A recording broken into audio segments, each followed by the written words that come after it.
va traiter un autre sujet que je voulais vous partager. Il s'est passé un truc tout à l'heure qui m'a foutu les jetons. Ça m'a pas mal secoué, Laura l'a vu d'ailleurs. C'est Cacahuète. En fait, on a donné à manger au chien. Donc j'ai préparé les gamelles. Léo, il a donné les gamelles au chien et tout ça. Et Cacahuète, elle mange dans la buanderie. Porte ouverte. Et Gordon, lui, il mange dans la véranda. Parce que sinon, c'est le... Bon, il bouffe vite, il va chercher dans la gamelle de Cacahuète et tout, c'est un vrai bordel. Donc il mange dans la véranda et Cacahuète, elle mange dans la buanderie. Et on est sur le canapé, on regarde une émission, là, le truc, je sais plus quoi, des inventeurs et tout ça. Et en fait, j'entends la gamelle de Cacahuète tomber. Et ça arrive souvent qu'elle le pousse avec son museau, qu'elle la fasse tomber, la gamelle. Et j'entends la gamelle tomber. Non, non, pas querelle les gamelles, non, non. Et je réagis pas tout de suite. Et j'attends, genre peut-être 30 secondes, 40 secondes, je sais pas. Et je sais pas, je me suis levé pour aller la voir parce que je me suis dit. Enfin, je sais pas, j'ai. En fait, j'ai entendu la gamelle tomber, ça arrive souvent qu'elle la fasse tomber, mais cette fois-ci, je me suis dit. Merde. Je crois que peut-être je me suis. Je sais pas, inconsciemment, je me suis dit, ça se trouve, la gamelle, elle s'est retournée, tu sais, elle est tombée de l'escalier, elle s'est retournée, elle peut plus bouffer, tu vois. Et en fait, je suis allé dans la buanderie et j'ai retrouvé Cacahuète couchée sur le côté et à trembler, à avoir des spasmes comme ça et tout. La gamelle, bah, du coup, oui, en effet, elle a fait tomber la bouffe de sa gamelle. À être comme ça, toute tremblante, etc. Et tout. Je l'ai prise, je l'ai remise sur des pattes. Elle a recommencé à tomber par terre, à trembler et tout, à avoir des spasmes et tout. Oh, j'ai cru qu'elle s'était étouffée, je me suis dit merde, il restait encore un peu de bouffe, je me suis dit ça se trouve elle s'est étouffée, je sais pas. Et quand je l'ai soulevée, j'ai vu qu'elle avait pissé, elle a pissé par terre. Il y avait de la pisse. Et du coup, je l'ai prise, et je l'ai posée dans le salon, elle s'est relevée, elle a remarché, elle a recommencé à marcher un peu, elle est passée sous la table. Et quand elle est arrivée à la fin de la table et tout, bah Laura elle est tout de suite venue et tout. Et j'ai dit à Laura, je me suis dit putain, c'est pissé dessus et tout. Alors les gamins qui ont commencé à rigoler, ah, c'est fait pipi dessus. Et là j'ai gueulé, hein. J'ai dit putain, taisez-vous. J'ai dit c'est pas drôle là. Et j'étais vraiment en flip, tu vois. Et là je la vois qui commence à avoir du mal. Du coup je la reprends contre moi et je lui masse un peu le ventre. Je lui masse le ventre et tout ça. Je lui masse la gorge et tout. Parce que Laura me dit, ça se trouve, elle s'est étouffée, elle a un truc qui est coincé. Mais j'avais capté qu'elle arrivait à respirer. Elle respirait en fait. Elle était pas en apnée, rien du tout, tu vois, parce que même quand je l'ai retrouvée par terre, elle respirait, elle faisait comme ça, tu vois. C'est pour ça que je me suis dit, ça se trouve, elle est étouffée. Et là, depuis, bah, ça va mieux. Depuis, elle est là, elle a mangé, elle a remangé deux trois morceaux de pizza, des trucs comme ça et tout. Bah, ça allait mieux. Donc, c'est vrai que j'ai regardé sur internet, ça a l'air, ça s'apparente pas mal à une crise d'épilepsie. Ou alors, elle s'est étouffée, je sais pas. On sait pas trop ce qui s'est passé, mais ça m'a foutu les jetons. Waouh, merci Mélanie pour le prime. Oh, ça m'a fait. Fait d'arriver comme ça dans la buanderie et puis la voir sur le côté moi aussi j'ai pensé à un AVC, je me suis dit, putain elle a fait un AVC tu vois. Et non je pense pas que ce soit un AVC, je pense que ouais, soit crise d'épilepsie, soit elle s'est étouffée et elle s'est tellement étouffée qu'elle s'est cassée la gueule, je sais pas. Je la trouve pas en forme. Ouais elle est pas en forme en ce moment Cacahuète ouais. C'est... Fou. Elle a perdu un peu de poids, et pourtant elle bouffe hein. Elle bouffe, elle bouffe, elle bouffe. Et je lui donne du gras, du gras, du gras, du gras pour qu'elle bouffe davantage, hein. Dès que j'ai un truc gras, je lui donne. Genre, j'ai fait du lard l'autre jour, tout le gras, je lui ai filé. J'ai dit, tiens, prends du poids, prends du poids. Et ouais, en ce moment, elle est pas très en forme. Elle a un peu perdu de poids et tout. Et puis, elle est toute lente, toute machin et tout. Pourtant, elle est maigre. Bah ouais, mais bah, elle bouffe, elle bouffe, elle bouffe, elle bouffe, elle bouffe, hein. C'est comme Gordon, hein. Ça m'a foutu les jetons, hein. Je pense que je vais l'amener chez le veto, de toute façon. Je vais l'amener chez le veto, j'ai vu qu'il pouvait y avoir des médocs pour les crises d'épilepsie, des trucs comme ça, je sais pas trop quoi. Je sais pas, avoir. Bah, elle a 15 ans, hein. Ouais, elle a 15 ans. Elle vient d'avoir 15 ans le mois dernier. Le truc, c'est que ça m'embête de l'amener chez le veto parce qu'elle flippe. Elle a une peur bleue du vétérinaire. Oh. Et tu la mets dans la voiture, elle aime bien la voiture. Mais quand elle comprend qu'elle va chez le veto, elle commence à trembler de partout. Elle est. Les dents, comme ça, elle tremble de partout, elle est tétanisée et tout. Et la dernière fois que je l'avais amenée chez le veto, oh là là, c'était une épreuve, hein. Alors elle est pas chiante, elle mord pas, rien du tout et tout. Mais elle est en panique, elle est en panique totale, elle tremble de partout, elle stresse et tout. Merci Camille pour le sub.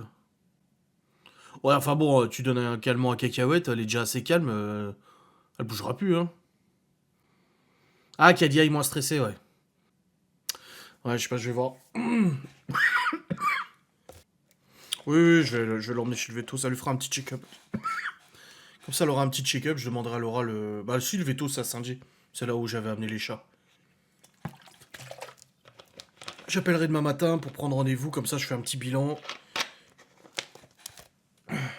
Voir un petit peu comment elle se sent, le poids, hein. Parce que nous, on la trouve... Bah, après, Cacahuète, c'est... Quand on l'a récupérée, du coup, elle était ultra maigre, encore plus que ça. Elle avait vraiment la peau sur les os. Et du coup, elle avait bien repris du poids, elle était devenue bouboule. C'était devenu un saucisson. Et là, elle a reperdu du poids depuis cet été. Elle a reperdu pas mal de poids et tout. Mais ça se trouve, elle est dans le poids normal. J'en sais rien, moi, hein. Je connais pas le poids d'un Jack. Enfin, si, je regarde sur Internet, j'ai le poids d'un Jack, mais... m'a foutu un coup de stress, là. Oh, oh et puis elle aussi, hein, comme j'ai dit plusieurs fois à Laura, j'ai dit, ouais, mais comment elle a dû pas comprendre ce qui s'est passé. Parce qu'après, une fois qu'elle remarchait correctement et tout, elle était comme ça, elle tremblait de partout, tu sais. Pas loin de 80 ans. Bah ouais, 15 ans, ouais. Mais bon, c'est pas pour ça que je dois rien faire, hein. Vu son âge, c'est normal, ouais. Oui, mais c'est pas pour ça que je dois rien faire. Je veux quand même l'emmener, qu'il fasse un petit contrôle, voilà, qu'il regarde son poil, ses dents, ses chicots, ses yeux et tout ça. Bon, à faire un petit contrôle technique quand même, en prenant compte le fait qu'elle ait 15 ans, quand même, c'est pas rien. Le cœur et tout ça, voir un petit peu. Je sais qu'elle a des hernies discales, elle a une hernie discale sur l'épaule, là, mais ça fait déjà des années et tout ça. Voilà, faire un petit contrôle, un petit check-up. Voilà. Ouais, ouais, ça fait le mal, ça fait jamais de mal. Oui, je pense qu'elle a une belle vie quand même ici. Elle passe sa journée à dormir sur le canapé, elle a à bouffer, à boire, elle a les restes. Et puis voilà, elle a des câlins à droite à gauche et tout. Franchement, elle est bien, hein. On va bien voir. Après, manger quelque chose dans le jardin, je vois pas ce qu'elle aurait pu bouffer dans le jardin. Ouais, et puis elle se fait pas bouffer par notre chien aussi, parce que c'est vrai que Lou, elle était pas super cool avec elle. Oh bah, elle lui a fait même Laura lui a fait des câlins, hein. Ça m'a... Même Laura, bah, je dis pas qu'elle lui en fait pas, mais là, elle est venue, j'ai vu que ça l'avait aussi... Mais c'est, j'ai pas envie que ça lui fasse mal, moi. J'ai pas envie qu'elle ait ça tous les jours et tout, quoi. Même si, voilà, ça l'a... Niveau santé, ça dérange pas quelque chose, j'ai pas envie qu'elle ait ça tous les jours, quoi. Oh la vache. Oh, Timiel. Elle est comme depuis la mémère. Voilà, ça fait quelques semaines qu'elle est un peu plus molle. En fait, elle mange, elle boit, elle mange, elle va dehors, elle aboie, elle va sur le canapé, elle marche encore un peu, mais en fait, son rythme physique s'est fortement ralenti depuis quelques semaines, depuis peut-être la rentrée. Cet été, ça allait, mais là, depuis ouais, peut-être septembre-octobre, elle a perdu du poids et elle s'est vachement fatiguée. Elle est beaucoup plus... On voit qu'en fait, les mouvements sont durs. On voit que c'est difficile de marcher. On la connaît depuis des années, Cacahuète. Ah bah oui. Une crise vient après une émotion forte, un stress à tête, tu peur des remue-ménages avec les travaux. Après, comme ma mère dit, hein, faut s'y attendre, mais bon, ça fait... c'est Cacahuète, quoi. Il y a 15 ans, Cacahuète, ça fait... longtemps qu'elle est là. Un an avant Libye. Ou même 2 ans avant Libye, je crois même, hein. Bah oui, ah non, elle est née en 2007, Cacahuète. Et quand on l'a adoptée, elle avait un peu plus d'1 an, elle venait de se faire stériliser. Donc, fou.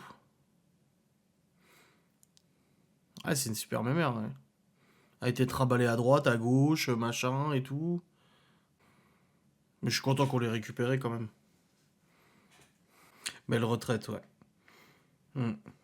On essaie, voilà. Là, son petit coin, son petit canapé. Heureusement que vous l'avez récupéré. Oui, c'est sûr. Bah après, c'est Libye qui, à chaque fois qu'elle revenait avec. Enfin, bah, ils revenaient tous, ses enfants, mais Libye, à chaque fois, elle me disait ah, je suis triste pour Cacahuète. Elle est toute seule toute la journée, isolée. Elle est maigre. Et puis, à chaque fois, je viens la voir pour la caresser. J'ai l'impression qu'elle pleure. Elle bouge plus, machin. Bon, après, il y a eu la rixe avec Lou, où elle s'était fait bouffer au visage et tout ça. Alors, bon, leur mère s'en est très bien occupée, hein, vis-à-vis des soins et tout ça. Mais c'est vrai que moi, ça faisait déjà un moment que je l'avais dit, hein, j'en avais parlé avec Laura et tout, hein, j'avais dit, mais moi, on la récupère, un cacahuète s'il faut. Et c'était toujours la même rengaine, c'est, ah ouais, mais les abonnés, tu te rends compte de ce qu'ils vont dire, que j'abandonne un chien, machin et tout, tu vois. Donc, au moins, on a réussi à trouver un accord et cacahuète est venue ici, et je pense que c'était le mieux pour elle. Voilà. Et on avait très très peur avec Gordon que ça se passe mal. Et finalement, ça s'est très bien passé. Ils s'entendent les deux très bien. Hier ou avant-hier, ils jouaient. Enfin, ils jouaient. Il sait. Comme ça, tu vois. Gordon était comment pendant cette crise? Bon, il était dans son panier. Mais je vous dis, hein, c'est moi, j'ai entendu la gamelle, j'ai continué de regarder la télé, je me suis levé, je suis allé voir, et je l'ai vu là par terre et tout, et j'ai crié, je dis putain, cacahuète, qu'est-ce qui t'arrive et tout. Et là, Laura, elle s'est levée en même temps, du coup, et Gordon, lui, était dans son panier et tout. Mais faut s'en foutre des abonnés dans beaucoup de décisions, vous savez. Si j'avais écouté les abonnés pour beaucoup de choix que j'ai fait depuis 3 ans, il y a énormément de choses qui seraient pas pareilles, hein. Ouais, Lou et Cacahuète au début, ouais, ça allait, ouais. Ouais, ouais. Mais c'est vrai que Gordon et Cacahuète, on avait eu peur, hein. On s'était dit oulala, oulala. Et puis en fait, non, ça s'est bien passé. Des fois, ils se remettent un peu à la. Bon, c'est plus Cacahuète qui le remet à sa place, des fois. Surtout quand Laura, elle rentre du boulot ou autre, ils sont tous les deux là, au pas de la porte. Et puis du coup, Cacahuète, elle donne des coups. Même hier, Laura, elle va dans la cuisine, il y a les chiens qui la suivent comme si elle avait 3 kilos de barbac sur elle, tu sais. Et Cacahuète, en fait, elle était aux jambes de Laura et elle a une manie, Cacahuète, c'est de choper les jambes. Mais elle chope pas, genre elle te mord pas. Mais en fait, elle te chope les fringues. Elle fait comme ça pour te choper les fringues, pour t'interpeller. Et hier, Laura, elle marchait et Cacahuète était là, mais vu qu'elle voit plus rien, qu'elle entend plus rien, Cacahuète, elle vise à côté et elle faisait à côté. Je dis putain, Cacahuète qui essaie de te choper la jambe.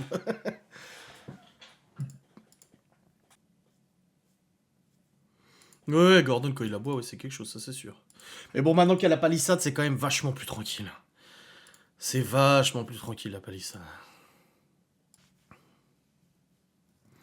Bah apparemment les bulldogs ça arrive souvent en aboiement comme ça. Ouais mais pareil, de toute façon s'il faut faire des gros examens et tout, vous savez quand je l'ai amené pour la hernie là, il y a quelques années, elle s'était retrouvée à plus réussir à bouger. Elle bougeait plus et tout. Et je l'avais amené en veto de nuit, hein, genre à 1 heure du mat et tout, je sais pas, ça avait été vlogué. Ouais, c'était le soir, ça c'est sûr. Et elle m'a dit écoutez, elle a une hernie discale, je pourrais faire une radio, on pourrait l'opérer et tout ça. Elle dit mais à cet âge-là, l'embêtez pas, quoi. Elle dit, elle avait 12 ans, je crois, à l'époque. 12 ou 11 ans. Elle m'a dit, prenez pas le risque. Enfin, elle dit, moi, à votre place, je prendrai pas le risque. Parce que elle est déjà assez âgée comme ça, quoi.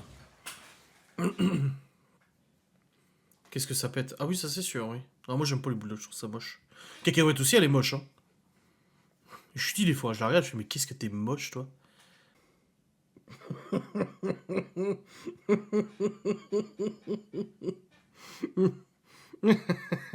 J'écris à Geoffrey, je lui dis t'endors pas, on joue après. Tu sais, je fais toujours ça, je l'avertis, je fais t'endors pas. Et il m'envoie quoi? Il m'envoie ça. Il est con celui-là. Non, elle est moche, Cacahuète. Non, elle est pas belle, mais c'est comme ça, c'est pas grave, hein. Non, mais on s'en fout, on va pas débattre là-dessus. Le principal, c'est que Cacahuète soit là, et puis voilà, c'est tout.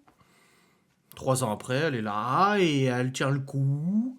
Mais c'est vrai que, voilà, j'ai souvent, ça m'arrive très souvent d'avoir peur, tu vois. Des fois, je l'appelle, j'ai Cacahuète, et puis elle est là, comme ça. Cacahuète, et puis du coup, j'approche. J'essaie de regarder son ventre si elle respire. Puis des fois, je vois, je me dis, ah oui, c'est bon. Puis des fois, je la vois pas respirer, du coup, je m'approche tout près d'elle, je fais Cacahuète! Ou alors, je lui fais comme ça sur le ventre, et puis elle se réveille. Genre, hein, quoi. Mais ça me fait peur, hein, forcément. Mais après, c'est la vie, c'est comme ça, mais. C'est Cacahuète, quoi. Ouais, grave. Ouais, le toutou qui restera tout seul quand l'autre va partir, ouais, ça va faire. Parce que c'est vrai que bah, ils sont tout le temps ensemble, Cacahuète et Gordon. De toute façon, ils sont en bas ensemble. Ils jouent pas forcément tout le temps ensemble. Mais ils sont là, les deux, tu vois. Et quand il y en a un qui entend quelque chose, il aboie et l'autre il arrive. Et quand c'est l'autre, c'est lingue, machin, c'est tout le temps comme ça. Et ils sont tout le temps en train de s'interpeller, tout ça, tu vois. Non, pas d'autres chiens, non. Non. Ouais, il y a les chats, mais les chats, ils descendent pas. Ils peuvent pas descendre. En ce moment, ils essaient. Ça fait quelques jours qu'ils essaient de descendre. Ils vont en bas. Ils se baladent vite fait. Et ils remontent vite parce que Gordon, il pète un câble quand il les voit. 1 an après, il a toujours pas compris. Il est complètement starbé. Et du coup, les chats ne s'aventurent pas en bas. Donc, il n'y a pas cette présence des chats en bas. À la limite, si Gordon n'est pas là ou autre, ou il est dehors, ils arrivent, tu vois. Ah, non, mais sinon, non. Là, tout à l'heure, on était en train de débarrasser pour mettre dans le garage. Et le chat, il a voulu partir. Gordon était juste là. Et le chat, il a filé devant lui. Il l'a niqué, quoi, tu vois. Mais Gordon, mais il est pété un plomb, tu vois. Si, justement, tout à l'heure, ils se sont croisés. Si, ils se sont croisés, mais le chat, il est plus rapide. Il est beaucoup plus rapide que Gordon, donc ça va, ça se passe bien. Et Kenoupi. Il est Kenoupi, hein. Puis Kenoupi. Content du nouveau Warzone? Ah, ça va, moi je suis plutôt content. Et après, il y a beaucoup de choses à corriger quand même, comme, ouais, comme tous les nouveaux jeux et tout. Moi, il y a encore des trucs à corriger. Là, j'ai joué du coup mercredi à la sortie officielle. J'ai joué un coup jeudi. Et après, j'ai pas rejoué depuis jeudi. Donc, on va voir avec Geoffrey quand on jouera tout à l'heure tous les deux. Enfin, tout à l'heure, là, bientôt. Et je verrai un petit peu ce que ça donne. Parce qu'il y a sûrement des trucs qui ont été corrigés. Voilà, il y a sûrement des choses qui ont été faites. On verra bien. On verra. Pour l'instant, franchement, c'est vrai que ça change beaucoup le Warzone 1. Mais c'est pas mal. Le changement est pas mal. On verra. Oui, oui, sur PS4, PS5, Xbox One, Xbox Series S, Series X et PC. Tu peux l'avoir sur toutes ces plateformes. Malone, il joue sur PS5. Bon, les amis, je vais vous laisser. Ce live va se terminer. Je vous ferai le planning des lives demain. Je reprends un rythme un peu plus normal au niveau du boulot demain. Et du coup, bah, je vous ferai le planning des lives et tout ça. Il n'y a plus l'amour est dans le pré d'ailleurs. Ah, c'est fini, c'est fini. Mais c'est comme ça. Et très mauvaise saison de l'amour est dans le pré d'ailleurs. Je suis pas été convaincu du tout de cette saison. Allez, je vous souhaite une très bonne nuit. Passez une bonne soirée, une bonne nuit et tout ça. Demain, il n'y a pas de vlog. Il y aura normalement une facecam. Mais il n'y a pas de vlog demain. Bonne soirée à tous, merci d'avoir été là. Salutations distinguées.